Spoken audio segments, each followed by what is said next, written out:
Doom 3 Resurrection of Evil is the expansion pack for the original Doom 3. At least that's how it was on the PC.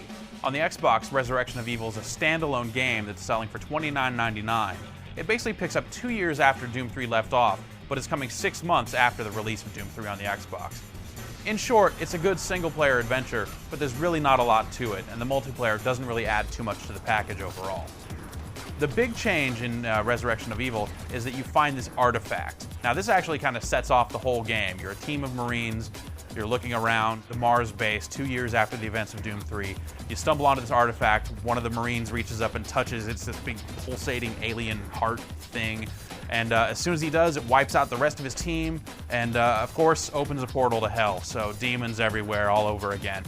So you grab this artifact and you're carrying it around with you the whole game as you try to basically take it back to where it came from and seal up the portals once again. The artifact actually is a weapon of sorts. It does benefit you with some powers that actually change over time. When you first get it and first defeat the first boss, you'll be able to enter what's called Hell Time.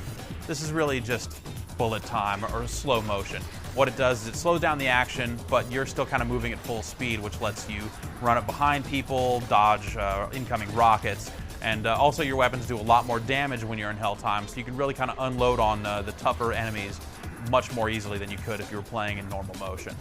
Along the way, the artifact will grow and take on some new abilities. Eventually, it'll slow down time and give you berserk power, which, if you play the other Doom games, that's like, one punch basically makes everything explode.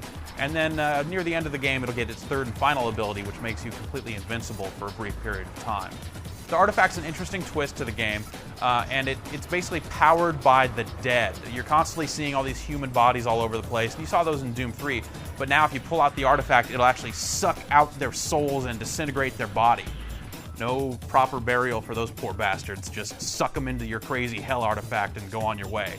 That's kind of harsh. But whatever, we just advise that you just don't think about that too much. Overall, the game will take you somewhere in the neighborhood of 6 to 8 hours to complete. It's a pretty straightforward adventure, so even though finishing it will unlock the Nightmare difficulty setting, there's not a whole lot of reason to go back through the campaign. They've tried to add some additional stuff to the game to give it some more value, and that includes the old Doom games. You get Ultimate Doom, Doom 2, and the Doom 2 Master levels. These are pretty good ports of the old games. It's weird to kind of move around with the analog stick sometimes because those games were so digital with their movement. They're good ports, they run really quickly, and they're pretty cool. Also, the game does have a full-on online mode, but unlike the PC version of Resurrection of Evil, this one's scaled back to be more in line with what Doom 3 had originally. You're basically just getting deathmatch, team deathmatch, a tournament mode for one-on-one play, and a last man standing mode, and you can play it with up to 4 players. Resurrection of Evil is a good choice for fans of Doom 3. It might be a little on the short side, but the extras with the inclusion of the old Doom games, which were only available in the collector's edition of Doom 3 before, those are cool additions.